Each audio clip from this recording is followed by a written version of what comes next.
जब हम बात करेंगे स्टोर इमेज के हवाले से, तो जो फर्स्ट थिंग हमारे जहन में आएगी वो तमाम एलिमेंट्स की के अंदर, तो जो फर्स्ट चीज जो होगी that will be atmosphere of the store. जितना बेहतर एटमॉस्फेयर ऑफ द स्टोर आप क्रिएट करने में कामयाब होंगे, अल्टीमेटली उतना ही ज़्यादा आपका इमेज एज ए रिटेलर बेहतर होगा। तो एटमॉस्फेयर क्या है? एक साइकोलॉजिकल फीलिंग है जो कि कस्टमर को मिलती है once he visit a retail store. तो अगर उसको एक अच्छी पॉजिटिव एनर्जेटिक फीलिंग आएगी, he will be able to spend more into the store.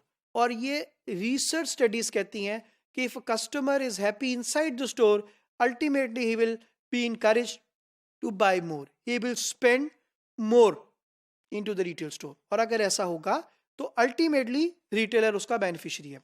हमारे पास दो तरह की सिचुएशंस हैं। अगर तो वो फिजिकल स्टोर रिटेलर है और अगर तो वो नॉन फिजिकल स्टोर रिटेलर है, यानी कि नॉन स्टोर रिटेलर है, जिसे हम ऑनलाइन स्टोर कह सकते हैं, वेब स्टोर भी कह सकते हैं। तो वो तमाम एटमॉस्फेयर जो कि वो तमाम फिजिकल कैरेक्टरिस्टिक्स जो कि आप किसी भी स्टोर में जाते हैं और आपको वहां मिलते हैं, वो सारे एटमॉस्फेयर के अंदर कंट्रीब्यूट करते हैं, एटमॉस्फेयर को बेहतर करते हैं, एटमॉस्फेयर को बुरा करते हैं। वो फिजिकल कैरेक्टरिस्टिक्स, वो सारी बातें आपको स्टोर के अंदर रिफ्लेक्ट होती हैं। इसी तरीके से अगर हम नॉन स्टोर रिटेलर की बात करें या वेब रिटेलर की बात करें, तो फॉर एग्जांपल उसका जो इंटरफेस है आपकी वेबसाइट का, जो कस्टमर को नजर आ रहा है, दैट इज एक्चुअली वो feeling, that is actually the face of the retail store. बेशक अगर हम बात कर रहे हैं कैटलॉग्स की, it is one of the things for the retail store. अगर हम बात करते हैं वेंडिंग मशीन्स की, अगर हम बात करते हैं वेबसाइट्स की, ये वो सारी चीजें हैं जो कि नॉन स्टोर बेस्ड हैं, नॉन स्टोर रिटेलर्स हैं के डिफरेंट मॉड्स हैं, डिफरेंट टाइप्स हैं। तो इसके थ्रू जब आप you are going to sell, your atmosphere should be like this, customer should encourage to buy more. If the customer will encourage to buy more, ultimately you will get more turnover and of course more customer loyalty. इसी तरीके से दो की important thing जो दूसरी आती है, that is the visual merchandising. जब भी हम एटमॉस्फेयर की बात करेंगे तो उसमें जो एक और बड़ा की फैक्टर है, that is the visual merchandising. वो स्टॉक की merchandising which is visible to the customer. So how a customer feels once he sees your product. क्या वो प्रोडक्ट आई लेवल के ऊपर है? क्या वो प्रोडक्ट जो है वो कस्टमर के लिए अप्रोचेबल है? क्या वो प्रोडक्ट कस्टमर के लिए एक्सेसिबल है?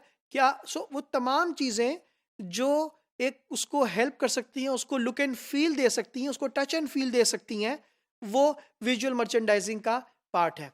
तो proactive, integrated and atmospheric approach आपके पास है। सो ये एक बेसिकली प्रोएक्टिव अप्रोच है अगर आप विजुअल मर्चेंडाइजिंग अच्छी करते हैं, and it creates a better atmosphere in the retail store. इसी तरीके से ऑब्जेक्टिव क्या है? To create a certain look, properly displayed products, stimulate shopping behavior, and ultimately the physical behavior of the customer will be to buy more, will be encouraged, will be promoted to buy more.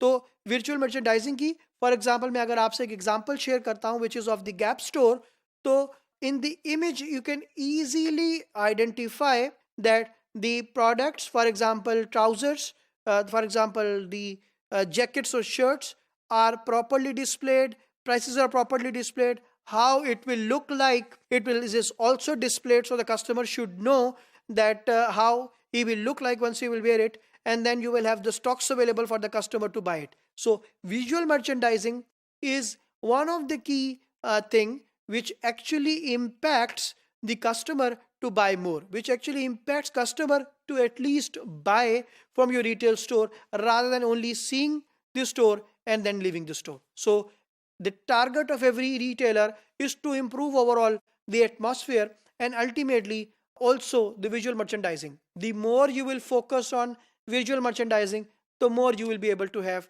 better results in terms of sales and revenue.